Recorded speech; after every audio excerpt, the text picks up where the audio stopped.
Hello guys, আসসালামু আলাইকুম। সকলে কেমন আছেন? আশা করি সকলেই ভালো আছেন। আলহামদুলিল্লাহ, আপনাদের দোয়া আমি অনেক অনেক ভালো আছি।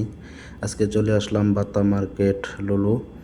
তো কিছু কেনাকাটা প্রয়োজন ছিল, এই জন্য চলে আসলাম 4-5 জন সাথে নিয়ে। সেলিম ভাই, পল্টু, আমি, হান্নান ভাই সবাই একসাথে আসলাম। কিছু কেনাকাটা করবো। দেখেন পল্টু অনেক কিছু কিনছে, কিনে নিয়ে চলে যাচ্ছে। এখন আমরা ভিতরে কিছু ভিডিও করছি, আবার কিছু করি নাই। তো সামনের দিক দিয়ে অবশ্যই নতুন নতুন ভিডিও দিব। আজকে এতটুক বলতে বলা যাবে না, অনেক ভিডিও আছে আপনাদেরকে দেখানোর জন্য। এখানে সবজি বাজার থেকে শুরু করে সবগুলাই বাজার করা হয়েছে। আমরা সপ্তাহে একদিন বাজার করি, অনেকগুলা বাজার একসাথে করি আর কি।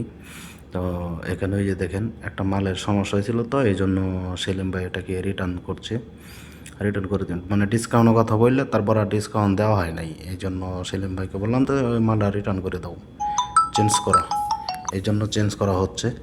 তো যাই হোক, আশা করি আপনারা সকলেই ভালো আছেন আর আমার ভিডিওটা সবাই মিলে দেখবেন। তো ভিডিও তেমনভাবে বানাই না, নেক্সট এরপরে নতুন নতুন ভিডিও আবার আসবে। তো নতুন আরেকটা ভিডিও আসার জন্য তৈরি হয়ে আছে।